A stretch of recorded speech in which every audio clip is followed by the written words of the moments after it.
35 बचा है और 39। ओके, इस चैप्टर में हमारे 3 क्वेश्चन बचे हैं। मैं फिर से कह रहा हूं 34, 35 एंड 39, 3 क्वेश्चन हमारे बचे हैं।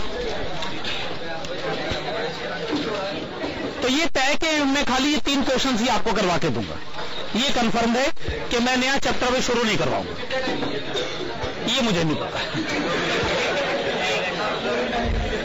क्वेश्चन नंबर 34, लेकिन शेड्यूल टाइम से क्लास जल्दी खत्म होगी, ये तय है। 8:30 बजे का शेड्यूल टाइम है ना, उससे पहले क्लास जल्दी। Question number 34, okay, question number 34, a company has plan to produce a new product price at ₹1,000 per unit with expected annual sales of 5,000 units. Variable cost are ₹750 per unit and 2 months credit is to be granted. It is estimated that 10% of the customers will default and others will pay on the due date. Interest is 15% per annum. A credit agency has offered the company a system by which it claims can identify 20% of customers as being potential bad debtors. If these customers are rejected, no actual bad debt will result. Should the credit agency system be used if it charges ₹2.5 lakhs for its services? The investment in debtors is to be computed on variable cost. तो आप एक काम करेगा, पहले लिखेगा option 1, option number 1 के bracket में लिखेगा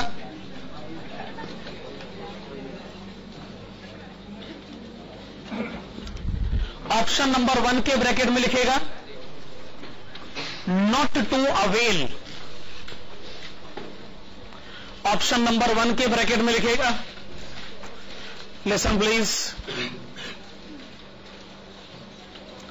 not to avail the services of credit agency.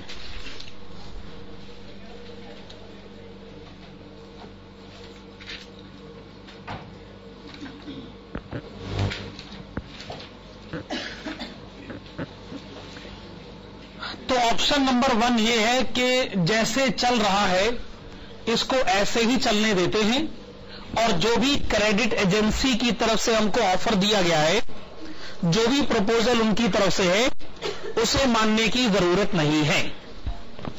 ये ऑप्शन नंबर 1 है कि क्रेडिट एजेंसी की सर्विसेज हमें नहीं चाहिए।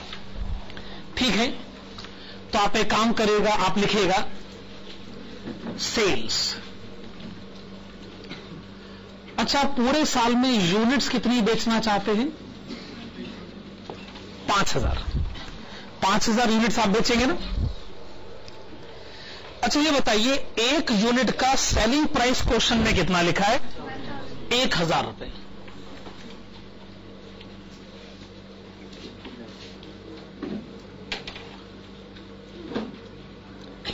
तो 5,000 यूनिट्स की सेल्स कितनी लिखना चाहेंगे? 50 लाख रुपए।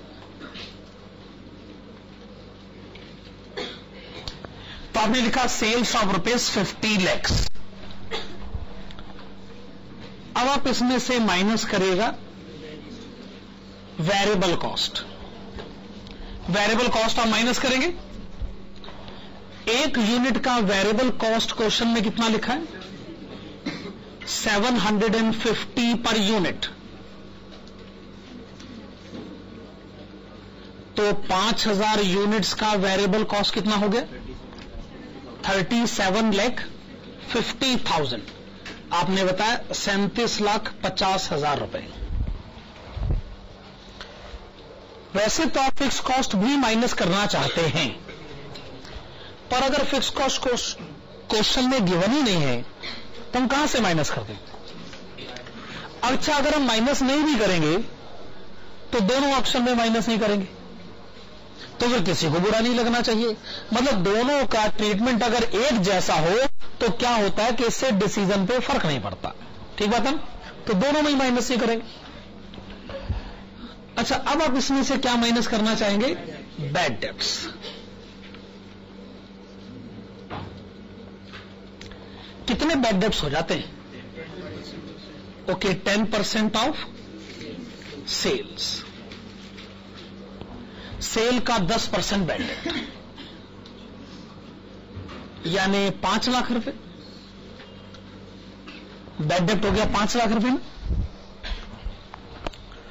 देखो जी, फिक्स कॉस्ट तो हम माइनस कर नहीं सकते, लेकिन हम कुछ और तो माइनस कर सकते हैं। Minus financing cost of investment in debtors.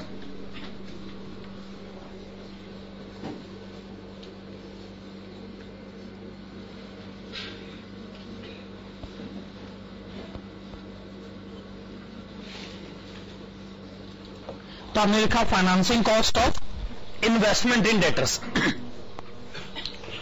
अच्छा, डेटर्स कलेक्शन पीरियड है 2 महीने का। 2 महीने का, तो अगर कोई आपसे पूछे डेटर्स बैलेंस, तो जवाब है 2 महीनों की सेल। पर अगर पूछा जाए इन्वेस्टमेंट इन डेटर्स, तो जवाब है 2 महीनों की variable cost. Annual variable cost है 37,50,000। अगर ये एनुअल वेरिएबल कॉस्ट है तो आप बताइए 2 महीनों की वेरिएबल कॉस्ट कितनी हुई? आपका जवाब है 6,25,000 रुपए।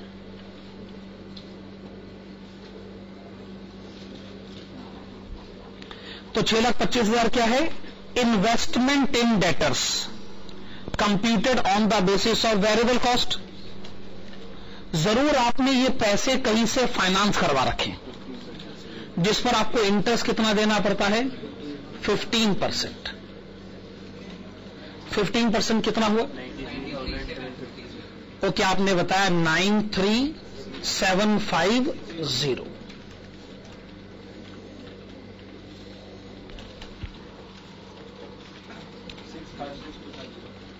656,250। 656,250। इसके आगे आप क्या लिखेंगे? नेट प्रॉफिट, और नेट प्रॉफिट के ब्रैकेट में क्या लिखेंगे? Ignoring fixed cost.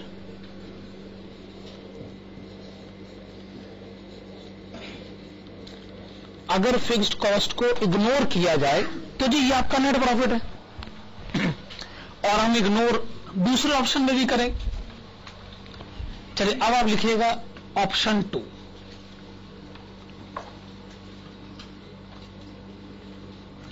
ऑप्शन 2 के ब्रैकेट में क्या लिखा जाए? टू अवेल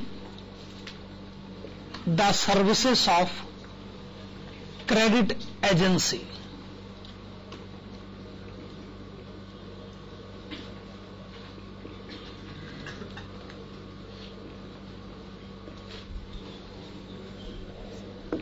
आपने लिखा to avail the services of credit agency.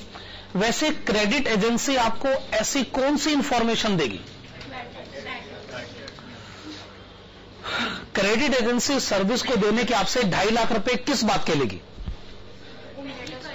हाँ, अगर हमारे 5,000 कस्टमर हैं, क्योंकि हम 5,000 यूनिट बेचते हैं, तो वो हमारे ही कस्टमर के 20% कस्टमर्स की डिटेल्स बताएगी, जो कि पोटेंशियल बैड डेटर्स हो सकते हैं।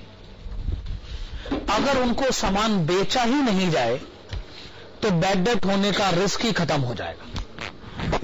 20%।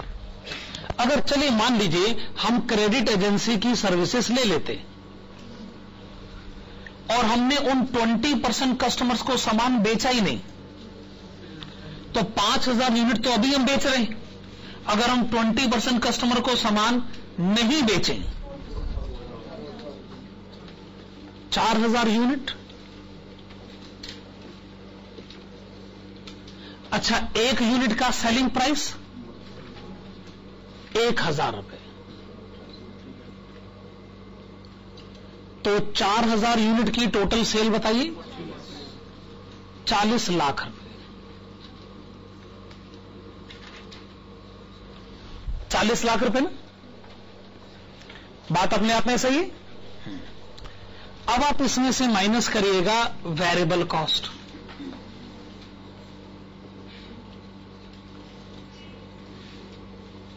चार 4000 यूनिट और 1 यूनिट की वेरिएबल कॉस्ट 750 रुपए।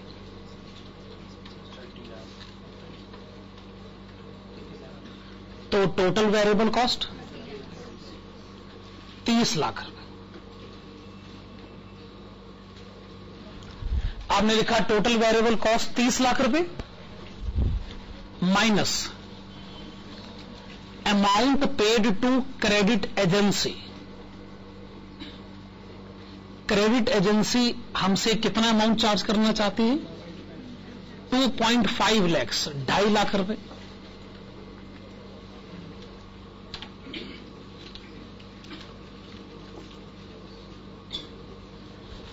ओके, आपने लिखा 2.5 लाख रुपए amount paid to credit agency.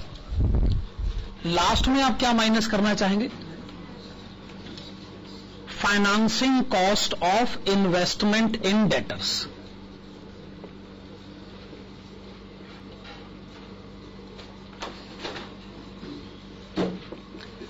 एक बार फिर से, डेटर्स कलेक्शन पीरियड है 2 महीने का, डेटर्स बैलेंस 2 महीने की सेल पर इन्वेस्टमेंट 2 महीनों की variable cost, annual variable cost है 30 लाख रुपए।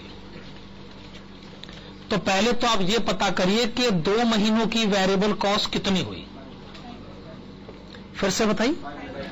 5 लाख रुपए। तो डेटर्स में अब आपकी इन्वेस्टमेंट है 5 लाख रुपए।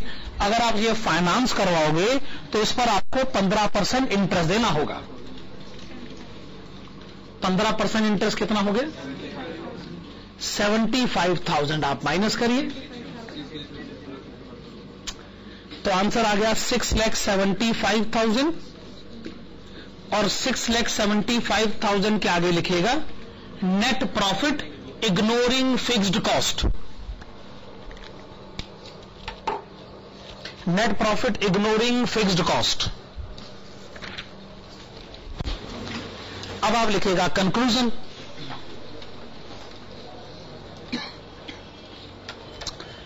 तो मेरे ख्याल से आप ऑप्शन 2 के फेवर में हैं, क्योंकि आपको क्रेडिट एजेंसी की सर्विसेज अगर आप लेते हैं तो सिचुएशन आपके लिए ज्यादा बेनिफिशियल है। तो आप लिखेगा the option regarding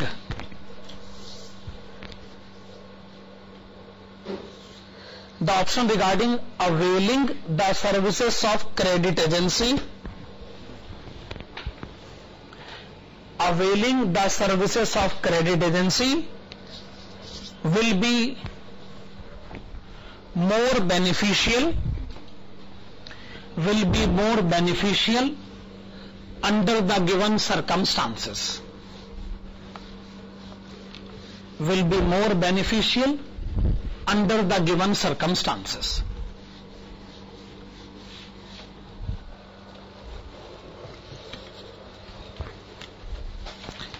next question हमारे सामने है question number 39।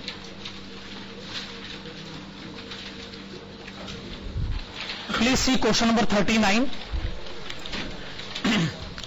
A company is considering to engage a factor. तो आप इसको अंडरलाइन करेंगे, फैक्टर। फैक्टर का मतलब होता है, आप इसको ना नॉर्मली रिकवरी एजेंट के नाम से जानते हैं। जैसे बैंक के रिकवरी एजेंट होते हैं, वो ये कहते हैं कि वो जो कस्टमर है ना, वो आपको तो पैसे देगा नहीं, पर वो हमें मना नहीं करेगा। हम उससे पैसे आपको लाके दिखाएंगे, हम गारंटी देते हैं हम आपको पैसे लाके दिखाएंगे। आप अपना वो काम हमें दे दीजिए, बदले में हमें कुछ कमीशन चाहिए। रिकवरी एजेंट का काम ही ये ना कि वो पैसे वहां से निकाल के लाएगा, बदले में वो आपसे कमीशन लेगा। तो समझ लीजिए फैक्टर उसी को कहते हैं। A company is considering to engage a factor and provides you the following information. Number 1, total annual sales is rupees 450 lakhs, out of which 80% is on credit. Existing collection period is 80 days. Existing bad debts are 2% of sale. Credit administration cost is rupees 9 lakh, out of which 1/3 can be avoided by engaging a factor. Cost of sales is 80% of sales. Existing cost of borrowing is 15% per annum. Factoring commission is 2%. Payment period guaranteed by the factor is 60 days. Total 360 days in a year required should the factor be engaged by the company. Question ये है, क्या हमें factor की services avail करनी चाहिए या avail नहीं करनी चाहिए? चलिए हेडिंग डालेगा, investment in the debtors.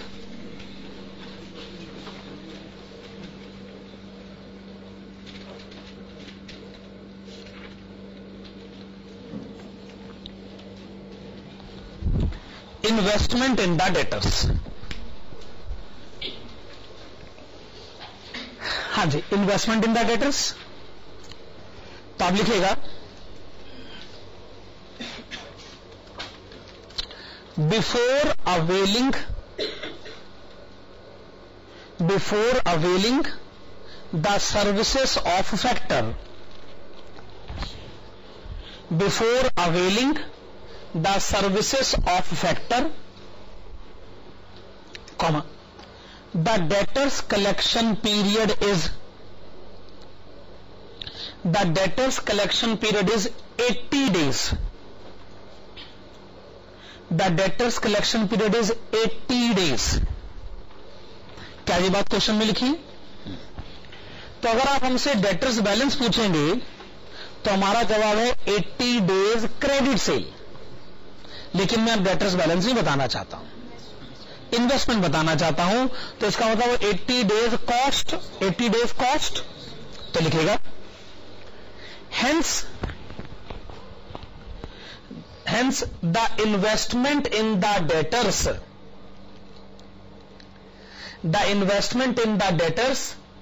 must be representing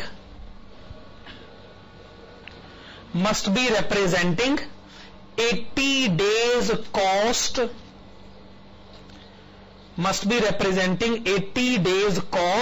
in context of credit sales. In context of credit sales, 80 days cost in context of credit sales, that is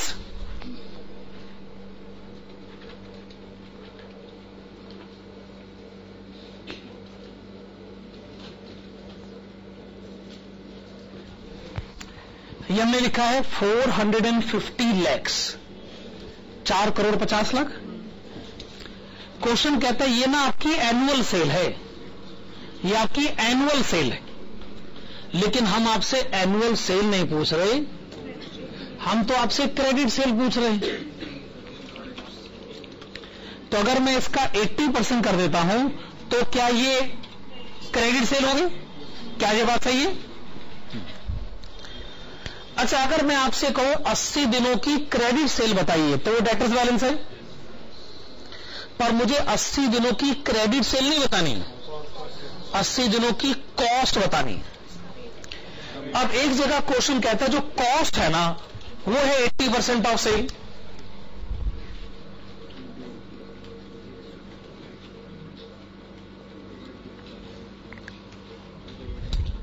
ये है टोटल सेल.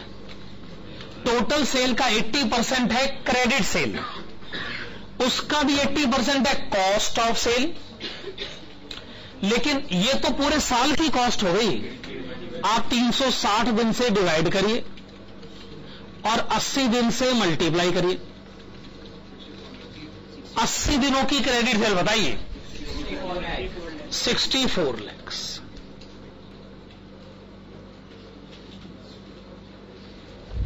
ठीक है, अब बात एकदम ठीक है. यह आपने बताई 80 दिनों की कॉस्ट क्रेडिट सेल के कंटेक्स्ट में. मैं ये कहना चाहता हूं प्रेजेंटली आपकी डेटर्स में इन्वेस्टमेंट कितनी है? 64 लाख रुपए। अगले पैराग्राफ में लिखेगा, after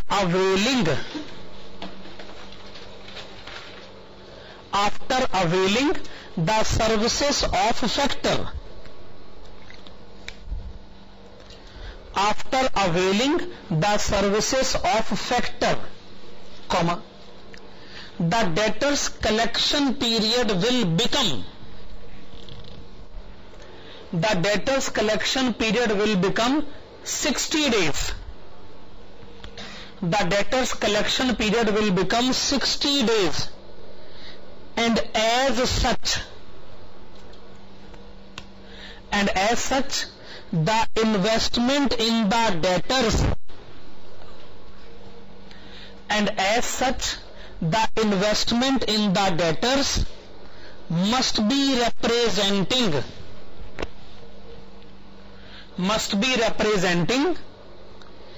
60 days cost, 60 days cost in context of credit sales, 60 days cost in context of credit sales, that is,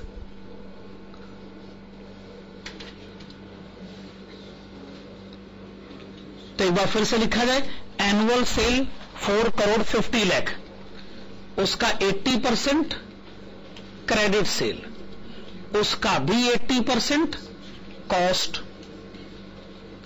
360 दिन से डिवाइड करिए, ये एक दिन की कॉस्ट, 60 से मल्टीप्लाई करिए,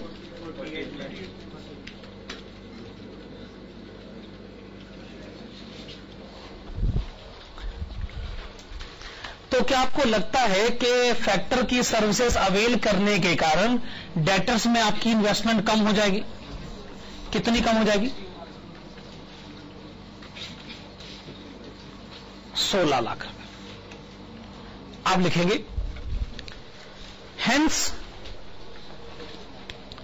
the investment in the debtors, the investment in the debtors will get reduced, the investment in the debtors will get reduced by rupees 16 lakh, by rupees 16 lakh due to the reason of availing the services of factor.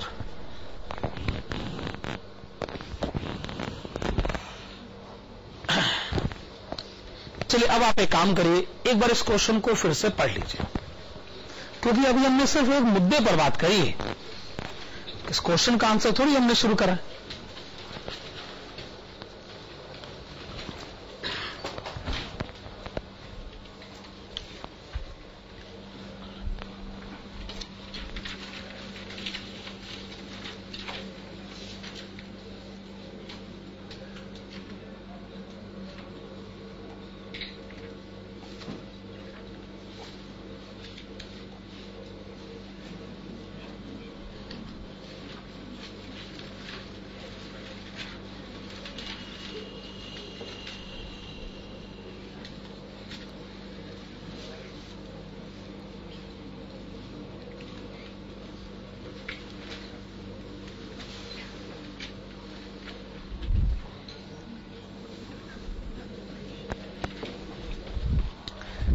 हाँ, तो इस question का answer दिया गया। सवाल हमसे पूछा गया है, क्या हमें फैक्टर की सर्विसेज को अवेल करना चाहिए या अवेल नहीं करना चाहिए। Evaluation of the decision regarding engagement of factor. सुनकर कितना अजीब सा लगता है। फैक्टर की एंगेजमेंट हो गई है, आइए एक डिसीजन ले कि उसकी एंगेजमेंट होनी भी चाहिए कि नहीं चाहिए। अंग्रेजी भाषा जो है त्रुटियों से भरी पड़ी है। English language is full of limitations. समझ ही नहीं आता कि वो क्या कहना चाहते हैं। अब इंटरेस्ट का मतलब जो है वो ब्याज भी होता है और इंटरेस्ट का मतलब रुचि भी होता है। पता नहीं चलता कोई पूछे इंटरेस्ट का मतलब क्या होता है तो पूछना पड़ेगा जी किस संदर्भ में आप पूछ रहे हैं। है ना, ये बड़ी समस्या हो जाती है। खैर, अंग्रेजी भाषा की ज्यादा बुराइयां अगर सुननी है तो आप चुपके चुपके फिल्म देख सकते हैं, है ना, उसमें उसके बारे में काफी कुछ कहा गया। Evaluation of the decision regarding engagement of actor. अब देखिए, इससे पता ही नहीं चलता कि आप क्या बात करना चाहते हैं, ये फाइनेंशियल डिसीजन है या उसकी कोई पर्सनल एंगेजमेंट पे हो रही है, उसके बारे में बात करना चाहते हैं।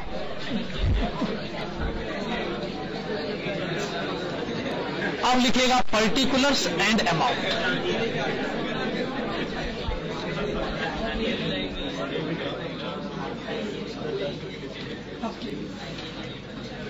हाँ जी, नाउ लिसन प्लीज।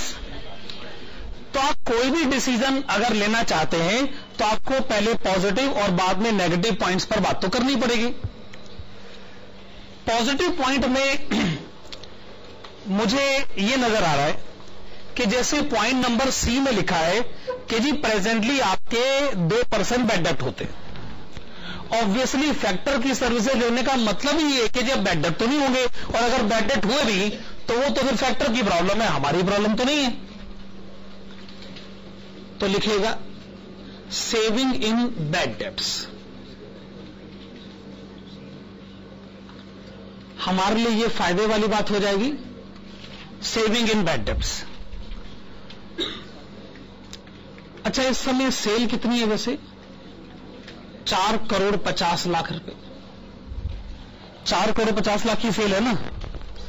अच्छा, बैड डेब्ट कितने होते हैं इस समय? 2%। तो मैं आपसे जानना चाहूंगा क्या बैड डेब्ट्स कितने सेव करने में कामयाब हो जाते हैं? आप लोगों का जवाब एकदम सही है, 7,20,000।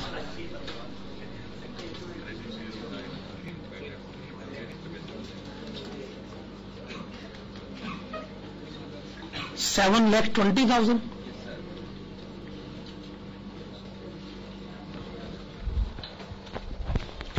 क्या आपको पहले कैश सेल पर भी बैड डेब्ट होता था? कैश सेल पर कभी किसी को बैड डेब्ट हुआ भी है? इसका मतलब अगर आपको पहले 2% बैड डेब्ट होता भी था तो वो क्रेडिट सेल पर होता था।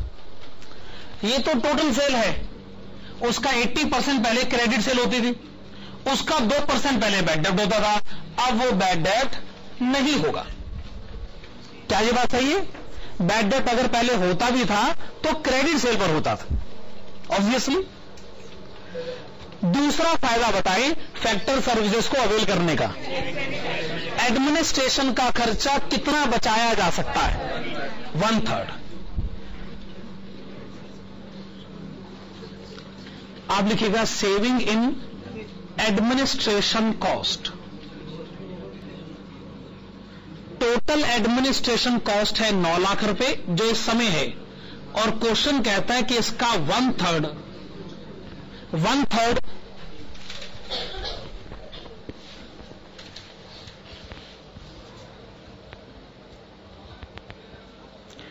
ओके, इसका 1/3 सेव किया जा सकता है। तो इसका 1/3 कितना लिखा जाए? 3 lakhs।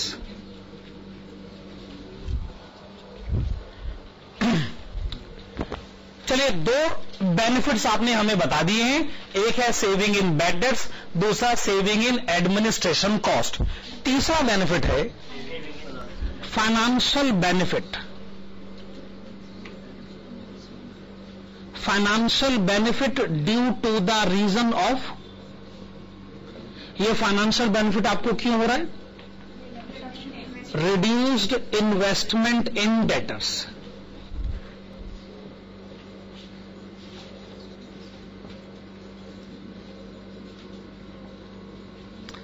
आप ये बात ऑलरेडी कैलकुलेट कर चुके हैं कि डेटर्स में आपकी इन्वेस्टमेंट रिड्यूस हो गई है। पहले डेटर्स में आपकी इन्वेस्टमेंट जितनी थी और जितनी अब है 16 lakhs, डेटर्स में आपकी इन्वेस्टमेंट रिड्यूस हो गई। मैं ये पहले भी कई बार कह चुका हूं, आपका पैसा है, वापस आ गया तो आ गया, लेकिन इसको अगर आप कहीं इन्वेस्ट करके खुद कुछ कमा ले या लोन रीपे करके इंटरेस्ट बचा ले तो वो तो फाइनेंशियल बेनिफिट है। पॉइंट नंबर एफ में इसके बारे में कहा गया है 15%। 2,40,000।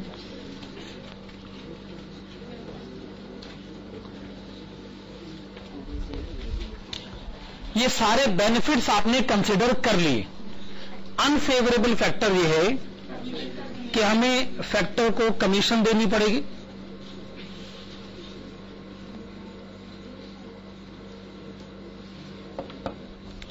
फैक्टर हमसे कितनी कमीशन लेगा? 2%। क्या ये हमसे कैश सेल पर भी कमीशन की डिमांड करेगा? नहीं, क्योंकि हमने जो क्रेडिट सेल करी है हम उसी का ही तो कैश उससे कलेक्ट करवाएंगे ना। कैश सेल का तो अमाउंट हम खुद ही कलेक्ट कर लेते। तो आपकी टोटल सेल है 4.5 लाख रुपए, क्रेडिट सेल है इसका 80%,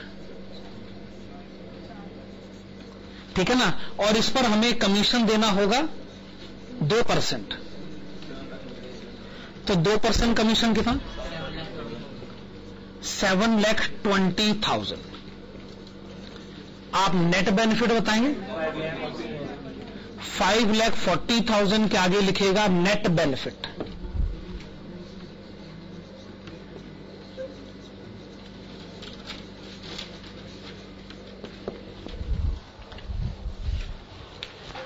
कंक्लूजन लिखेगा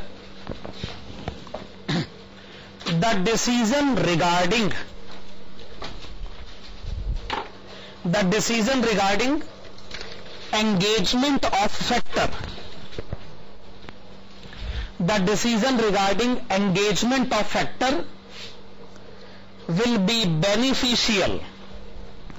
The decision regarding engagement of factor will be beneficial to the extent of rupees 5,40,000.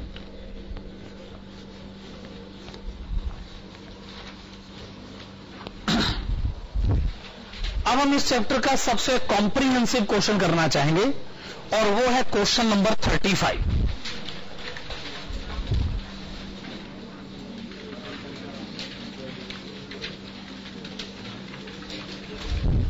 Question number 35, हाँ जी।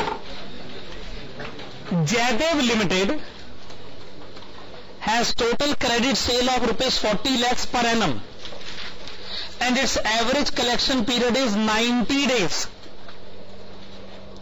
The past experience indicates that bad debts losses are around 3% of credit sale.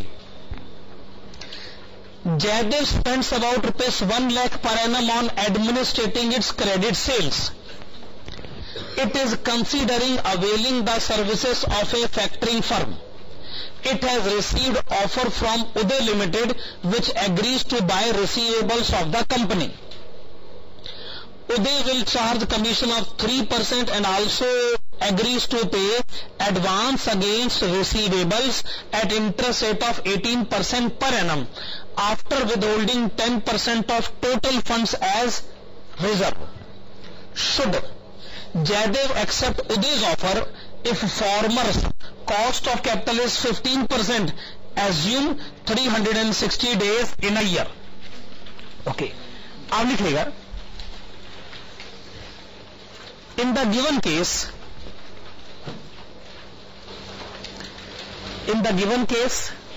there is no information regarding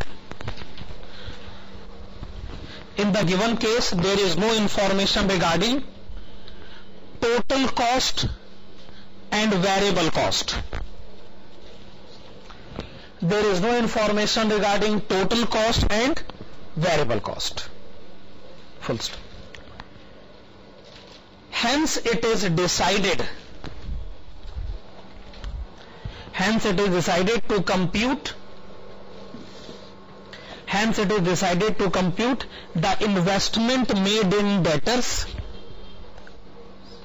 It is decided to compute the investment made in debtors on the basis of sales value.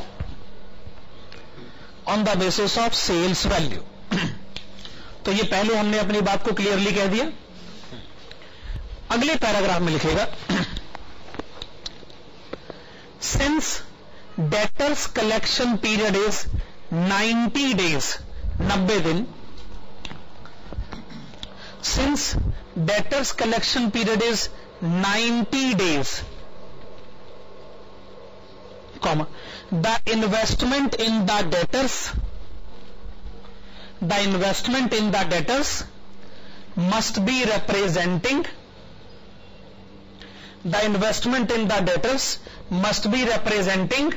90 days credit sales. That is,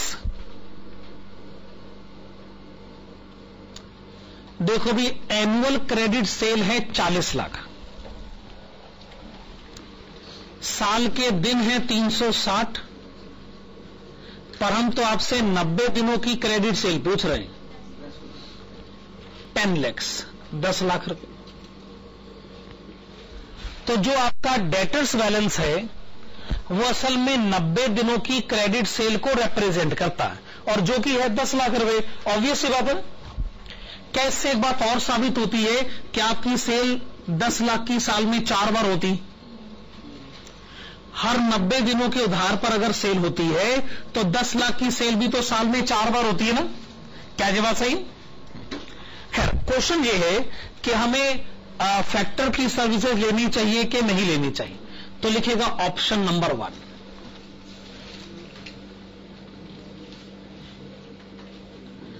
option number 1 के bracket में लिखेगा not to avail the services of Uday limited.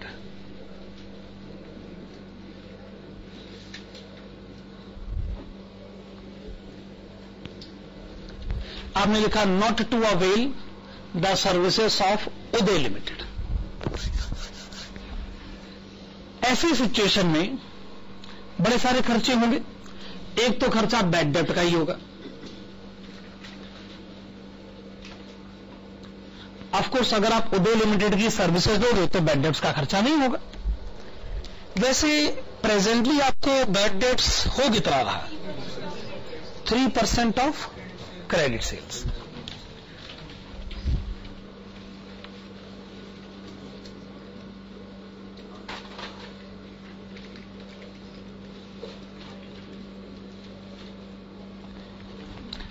Total annual sale 40 lakh होती है, हालांकि cell होती 10 लाख है पर होती भी तो 4 बार है ना, तो साल भर में 40 लाख की सेल होती है। 3% का बैड डेट कितना हो गया? 1,20,000।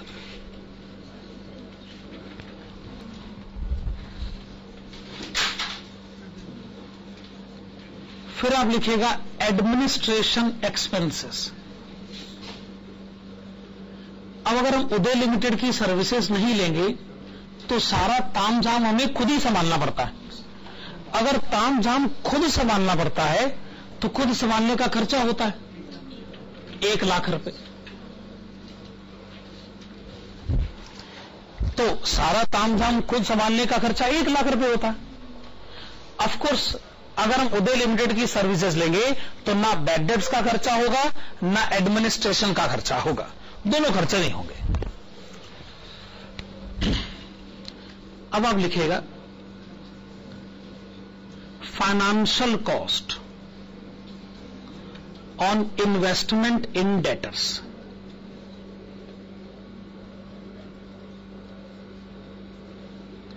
डेटर्स में आपकी इन्वेस्टमेंट कितनी है ये बात आप ऑलरेडी बता चुके हैं।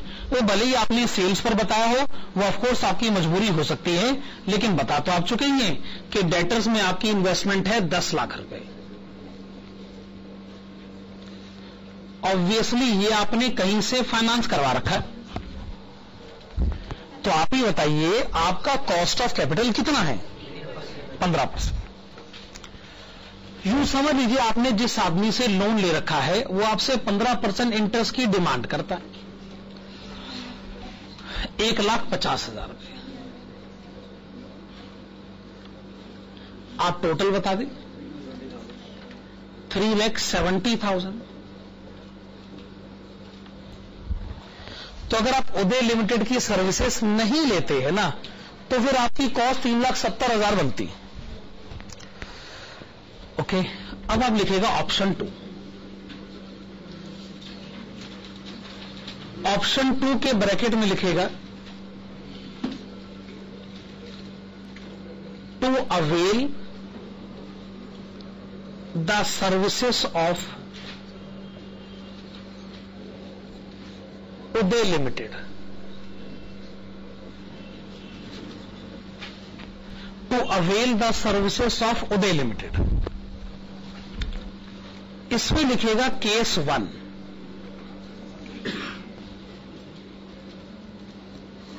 केस 1 लिखेगा नो एडवांस,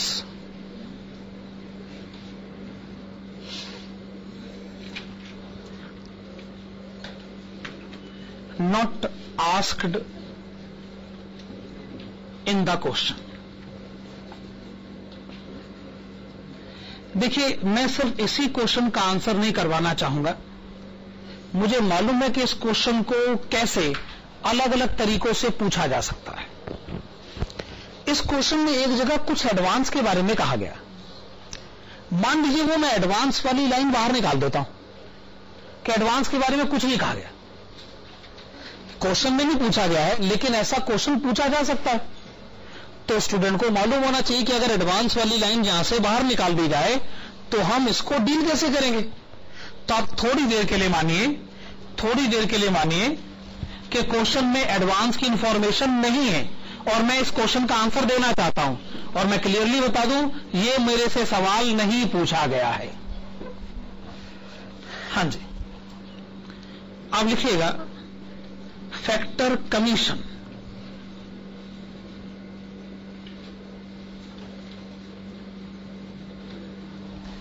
आप लिखिएगा फैक्टर कमीशन.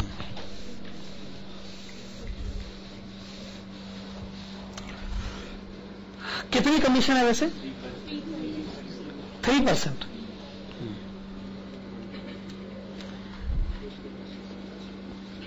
आप लिखिएगा 30,000 ईच टाइम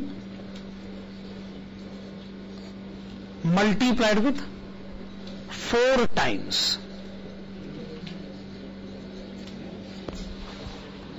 ये बड़ा अजीब सा तरीका ना आंसर लिखने का. ज्यादातर लोग कैसे आंसर लिखना चाहेंगे?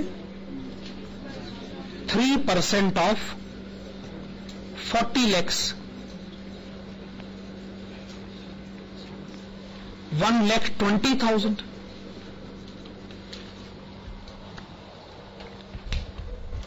पूरे साल की सेल है तो 40 लाख ही, और हम फैक्टर को कमीशन देंगे 3%. लेकिन फिर भी आप मत भूलिए कि आप 40 लाख की सेल को करते कैसे. आप असल में 10 लाख की सेल को साल में 4 बार करते. असल बात तो यह है, जब एक बार 10 लाख की सेल होती है तो इसके ऊपर कमीशन दिया जाता है इसका 3%, जो कि बनता है 30,000 रुपए. तो 30,000 की कमीशन को मैं साल में 4 बार अगर दूं तो कमीशन बनती है 1,20,000 रुपए. क्या ये आंसर देने का तरीका भी सही है? या ऐसे लिख लीजिए या ऐसे लिख लीजिए. ओके. अच्छा, फैक्टर कमीशन का अमाउंट तो पे करना होगा, पर ना बैड डेब्ट्स होगा ना एडमिनिस्ट्रेशन एक्सपेंसेस का खर्चा होगा, लेकिन फाइनेंशियल कॉस्ट तो होगा. financial cost on investment in debtors.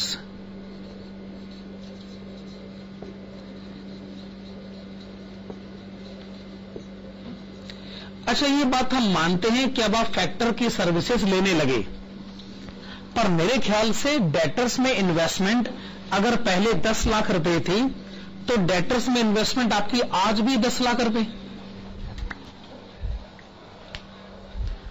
हुआ सिर्फ ये है कि अब आप अपने कस्टमर के घर आप नहीं जाते, आप उदय को भेज देते, मेरे बदले तुम चले जाओ.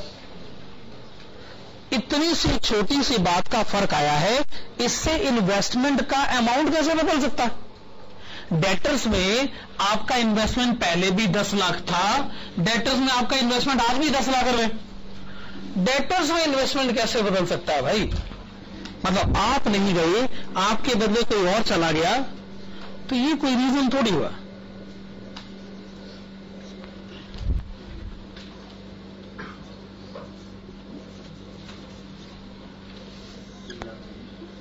क्या कहते हैं? क्या फैक्टर की सर्विसेज लेना चाहेंगे? हाँ जी, जरूर लेना चाहेंगे। माना फाइनेंशियल कॉस्ट आज भी वही का वही, पर असल में हुआ यह है कि पहले बैड डेट्स और एडमिनिस्ट्रेशन मिला के 2,20,000 बनते थे। आज फैक्टर कमीशन सिर्फ 1,20,000 है। तो जब हम कंपेयर करते हैं तो हम अपने आप को फायदे में पाते हैं। तो आप लिखिएगा, इट इज recommended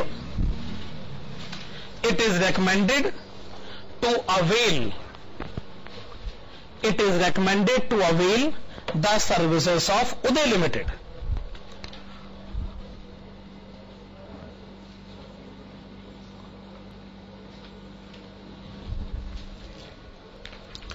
हाँ, तो अगर क्वेश्चन में से एडवांस की बात को पूरी तरह निकाल दिया जाए तो हमारा जवाब यह है कि उदय लिमिटेड की सर्विसेज हमें अवेल करनी चाहिए।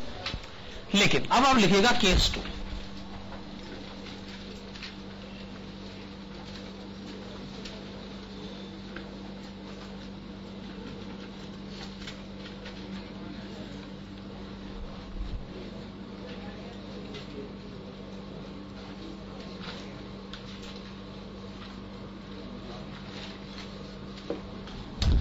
केस 2 आपने क्या लिखा जी? Full advance. और ये क्वेश्चन में हमसे नहीं पूछा गया। फिर क्वेश्चन में आपसे पूछा क्या गया? Partial advance. वो आपको पूरा एडवांस नहीं देना चाहते, पार्शल एडवांस देना चाहते हैं। तो वो फिर हम केस 3 में देखेंगे। केस 2 भी हम अपनी मर्जी से डील कर रहे हैं, हम इसका जवाब देना चाहते हैं क्योंकि ऐसा क्वेश्चन हमसे पूछा जा सकता है। सीधी सी बात तो ये है। चलिए लिखिएगा, फैक्टर कमीशन।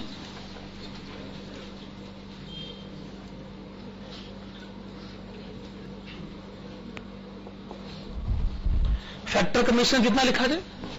या तो ऐसे लिख लीजिए 3% ऑफ 40 lakhs या फिर 30,000 each time multiplied with 4 times। तो फैक्टर कमीशन आपने लिखा 1,20,000 रुपए। फैक्टर कमीशन का अमाउंट एज इट इज वही आ गया। फिर आप लिखिएगा financial cost on investment in debtors.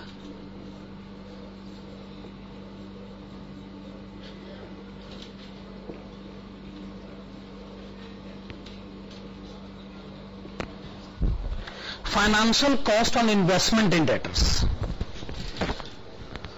ये कंसेप्ट जो है ना, यहां से थोड़ा डिफिकल्ट हो जाएगा। उदय लिमिटेड से हमने कहा, देखो जी आप बड़ी देर से एडवांस शब्द बोल रहे हैं। एडवांस से आपका मतलब क्या असल में? उदय लिमिटेड ने कहा, देखो जी ना, अब जब आप पूछ ही रहे हैं तो फिर मैं आपको खुलकर बता ही देता हूं। असल में मेरे एक काम नहीं, असल में मेरे 2 काम है। मैं 2 काम करता हूं। हमने कहा एक काम तो हम आपका जानते हैं, रिकवरी एजेंट का काम। क्या हम आपको कहते हैं उस आदमी से पैसे लेकर होगा, आप पैसे लेकर आते हो। अब दूसरा काम कौन सा करते हैं? कहते जी हम फाइनेंसर्स भी है, हम लोन देने का काम करते हैं। तो हमने कहा फिर आप हमें क्यों बता रहे हो? कहते जी असल में मैंने सुना कि आपने लोन ले रखा है, वो भी 15% के रेट पर। अब तो आपके हमारे बिजनेस रिलेशन काफी अच्छे हो गए।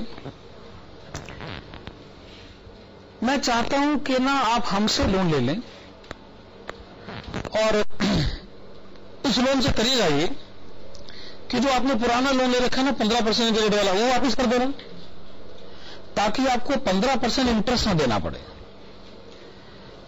लेकिन मुझे 18% इंटरेस्ट चाहिए आपसे।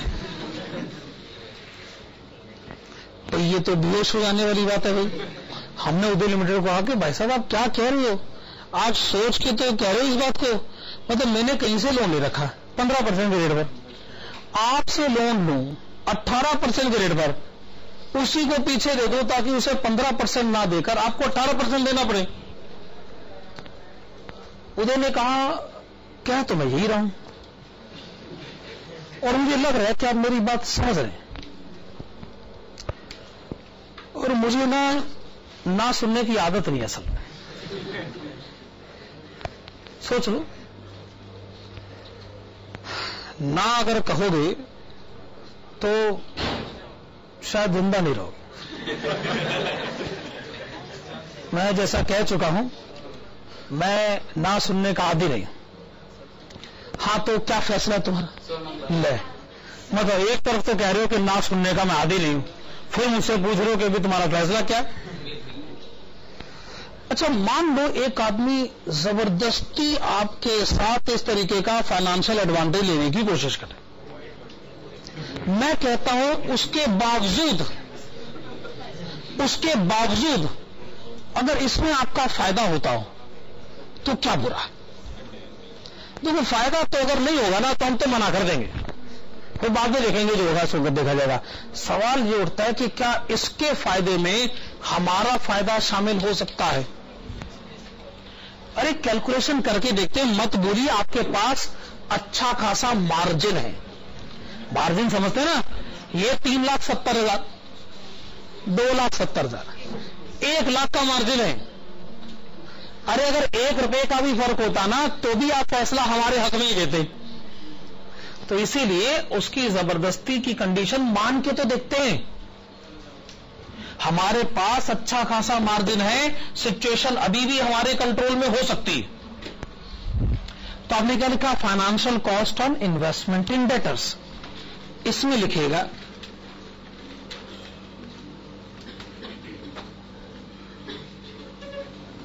फाइनेंसिंग फ्रॉम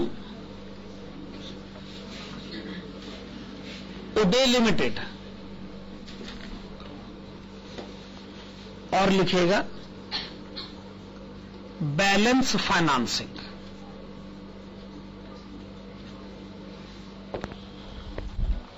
हमने फिर उदय लिमिटेड को कहा कि चलो ठीक है यार, अब आप ज्यादा बात करके क्या फायदा है, आप मुझे पैसे दो, मैं आपको 18% इंटरेस्ट दूंगा, जितने पैसे आपसे लूंगा उतने पैसे मैं पीछे जिससे लोन ले रखा है उसको रिपे कर दूंगा, मैं उसे 15% इंटरेस्ट नहीं दूंगा, मैं आपको 18% इंटरेस्ट दूंगा। चलो ठीक है, मैं बात मानने को तैयार हूं, आप मुझे सारे पैसे दो, अब मैं आपको 18% इंटरेस्ट दूंगा और मैं वहां 15% इंटरेस्ट नहीं दूंगा। तो उदय ने कहा ठीक है, मैं आपको सारे रुपए उधार देने को तैयार हूं, और सारे रुपए है 9,70,000 रुपए।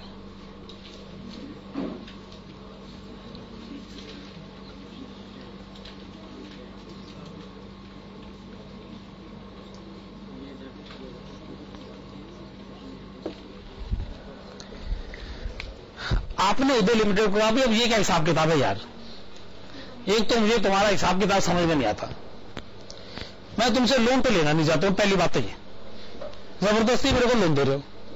अब जब मैं राजी हो गया हूं और मैं कहता हूं सारे पैसे दो, तो सारे भी नहीं दे रहे हो मेरे को, सीधी सी बात, मैं क्यों जाऊं? मेरा क्या है उसमें? तो 200 रुपये आपके, मैं क्यों जाऊं? तो मैंने उससे कहा कि ऐसा इसलिए जाओ क्योंकि उसमें 3 रुपए तुम्हारे, 3 रुपए तुम्हारे।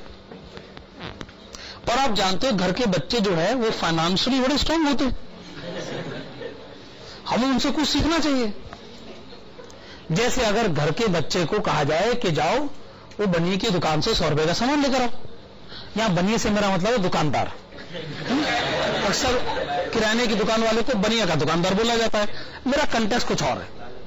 और हम उसे कई बार कहते हुए कि जाओ सामान लेकर आओ और एक काम करना उसमें 3 रुपए की टॉफी खरीद लेना। अब ये इतना चालाक है, मान लीजिए हमने जो सामान मंगाया वो मिला ही नहीं, अब ये बहुत चालाक है, ये कहते ही मैं तो बस गया, घर वालों ने जो सामान मंगाया तो मिला नहीं, मेरी टॉफी गई बाढ़ में, अब मैं क्या करूं? तो वो क्या करता है, अपनी 3 रुपए की टॉफी खरीद लेता है और घर आके वापस 97 रुपए पकड़ा देता है, कहते जी वो आपका सामान नहीं मिला पर मेरी टॉफी तो मिल रही थी, मैंने तो ले ली। भाई मैं कहता हूं वो गलत क्या कर रहा है, आखिरकार उसकी मेहनत में तो कोई कमी नहीं थी ना, तो क्या उसे उसका हक नहीं मिल जाना चाहिए था? तो ही तो मैं कह रहा हूं कि बच्चा जो है फाइनेंशियली इतना स्ट्रांग है, बड़े सारे अच्छे खासे कंसेप्ट हम उससे सीख सकते हैं कि फाइनेंस कैसे डील किया जाता। खैर मैं विषय से नहीं भटकता हूं, वापस इस मुद्दे पर आता हूं। तो मैंने अपने बेटे को कहा कि भाई पड़ोस के अंकल से 100 रुपए लाने हैं, कल तक लाने हैं, उसमें 3 रुपए तुम्हारे, लाके 97 रुपए मुझे कल दे देना, ठीक है ना?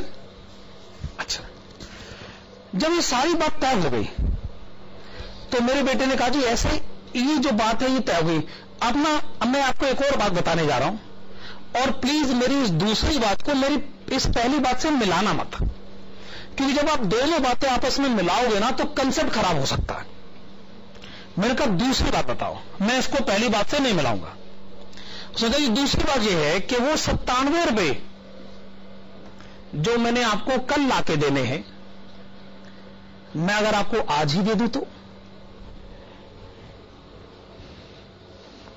क्यों? मैंने पूछा क्यों? कहते कि उसका फिर मैं आपसे इंटरेस्ट चार्ज करूंगा, है कि नहीं? समस्या ये है कि ये मेरे बेटे का दूसरा बिजनेस है, बेहतर होगा आप इसको इसके पहले बिजनेस से मिला कर ना देखें, वरना वाकई में ये दो कंसेप्ट खराब हो सकते हैं। ये दो अलग अलग काम है। पहला काम कि मैं पड़ोस के अंकल से पैसे लाता हूं, ये रिकवरी एजेंट का काम है, पैसे लाने का काम, ये एक अलग मामला है। दूसरा मामला फाइनेंसिंग का मामला, भाई जो पैसे मैंने आपको कल देने हैं आज ही ले लो मुझसे, ये दो अलग अलग बातें हैं ना।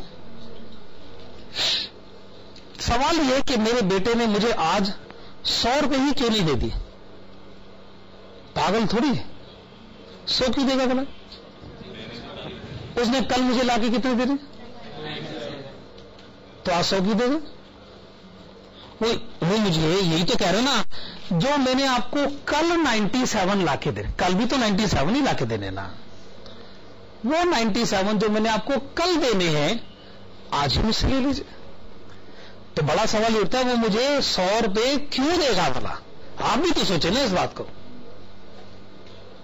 जब मैंने फैक्टर को कहा कि मैं 10 लाख की सेल को 4 बार करता हूं, 4 बार होगी 40 लाख की सेल, आज मैंने 10 लाख की सेल करी, मैंने कहा जो साथी से 10 लाख लेकर आओ। उसने कहा जी 10 लाख तो मैं ले आऊंगा, पर आप ना 10 लाख मत बोलो, पता है उसमें 30,000 मेरे, आप 10 लाख बोलते हो ना तो ऐसा लगता है मैंने आपको 10 लाख लाके देने, अरे उसमें से 30,000 तो मेरे हैं, मैंने आपको 9,70,000 लाके देने, और वो जब आएंगे तब मैं आपको लाके दे दूंगा, है कि नहीं? केस नंबर 1 में इन्हीं मुद्दों पर तो बात हो रही थी ना। अब केस नंबर 2 आया। केस नंबर 2 में उदय लिमिटेड ने कहा वो 9,70,000 जो मैंने आपको बाद में लाकर देने हैं, मैं वो अगर आपको आज ही दे दूं तो 18% इंटरेस्ट होगा। इस पर मेरा जवाब ये रहा, लेकिन भैया मेरा तो पैसा 10 लाख फंसा हुआ है कि नहीं? अगर आप मुझे 9,70,000 लाके दोगे तो मैं 9,70,000 पीछे रीपे कर देता हूं, तो 9,70,000 पर अब मैं 15% इंटरेस्ट नहीं दूंगा, मैं 18% इंटरेस्ट दूंगा। बाकी 30,000 कहां गया? वो तो अभी भी वहीं का वहीं पड़ा हुआ है ना। अगर लोन स्विच ओवर हो रहा है, लोन कैटेगरी नंबर 1 से कैटेगरी नंबर 2 में जा रहा है, कितना लोन स्विच ओवर होगा? 9,70,000। 30,000 का लोन स्विच ओवर नहीं होगा, है कि नहीं? है कोई सवाल दिमाग में? इसका मतलब अब हालात ये हो गए कि लोन अभी भी हमने 10 लाख का ही ले रखा है, पर 9,70,000 का लोन मुझे उदय लिमिटेड से मिला हुआ है, और बाकी 30,000 का लोन मैंने वैसे ही मार्केट से लोन ले रखा है, उस पर 15% का रेट ऑफ इंटरेस्ट। ये केस नंबर 2 का आंसर मैंने दे दिया। चलो भाई केस नंबर 3 की तरफ बढ़ते।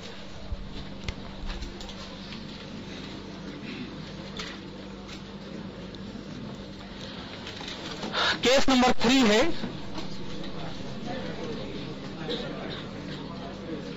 Advance money after 10% reserve.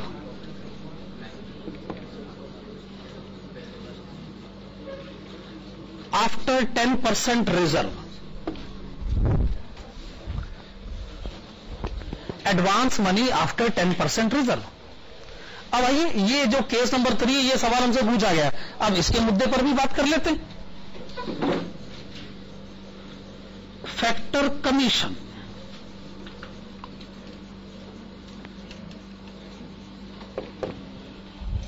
सिर्फ वही स्टूडेंट कंफ्यूज्ड हैं जो इस 30,000 को इस 30,000 से मिलाने की कोशिश कर रहे हैं। जबरदस्ती का रिलेशनशिप है, क्योंकि फिगर से में इसलिए मिलाने की कोशिश, एकदम गलत बात है। 30,000 each time multiplied with 4 times 1,20,000 रुपए, 1,20,000 रुपए।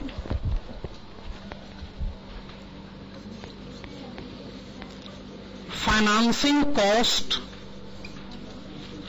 ऑन इन्वेस्टमेंट इन डेटर्स,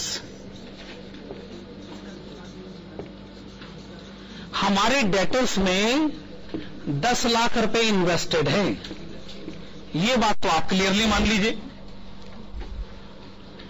अब वो फाइनेंसिंग जो है 2 लोगों से हमने करवा रखी है, एक है फाइनेंसिंग फ्रॉम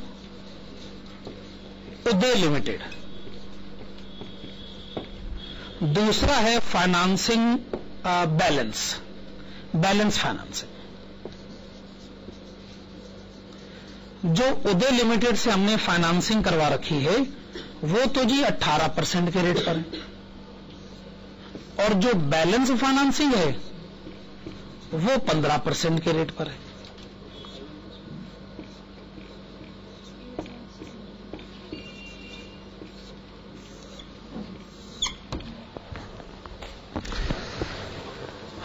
तो आइए फिर से मैं वही पड़ोस के अंकल का एग्जाम्पल लिया था।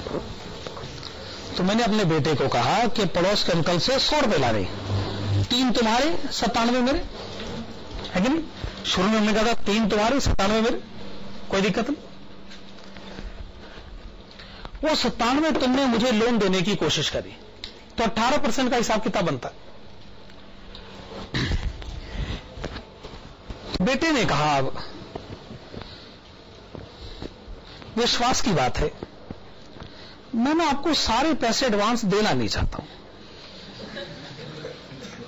मैंने कहा जी क्या बात हुई? बोला वे क्या कहना चाहते हो, जरा खुल के समझाओ क्या कहना चाहते हो। कहते जी पड़ोस के अंकल से मुझे मिलेंगे 97, लेकिन वो तो कल मिलेंगे ना। आप कहते जी पैसे मैं आपको आज ही दे दूं, ऑफ कोर्स इसका मैं आपसे इंटरेस्ट मांगूंगा, पर पूरा 97 मैं आपको दे दूं।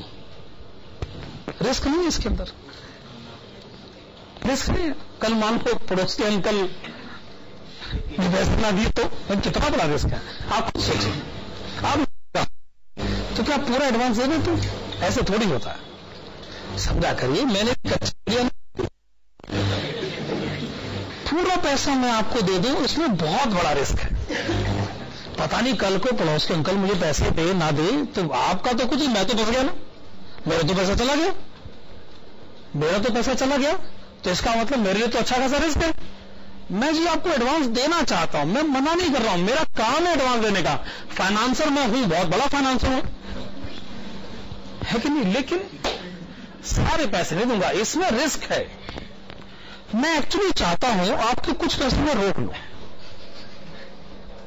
मैंने कहा जी अच्छा रुके हुए पैसे मुझे कभी नहीं मिलेंगे।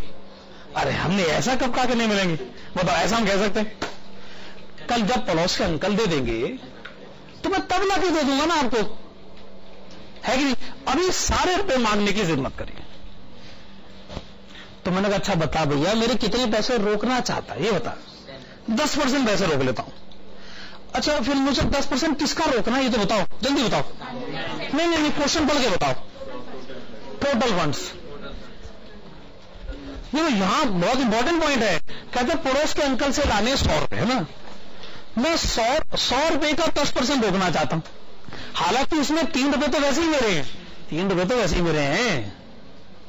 एक तो वो 3 रुपए मेरे तय हो गए।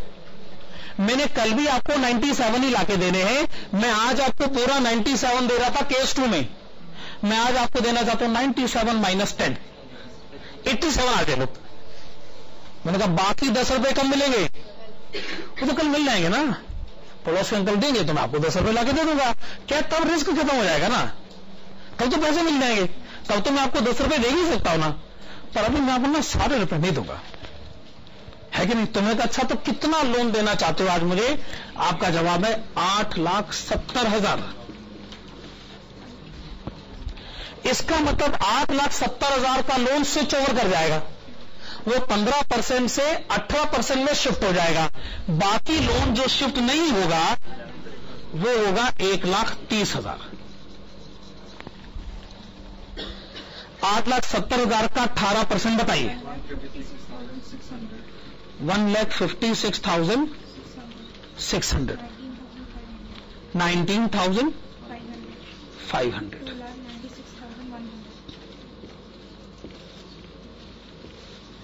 2,96,100। लिखिए, it is recommended to avail the services of Uday limited.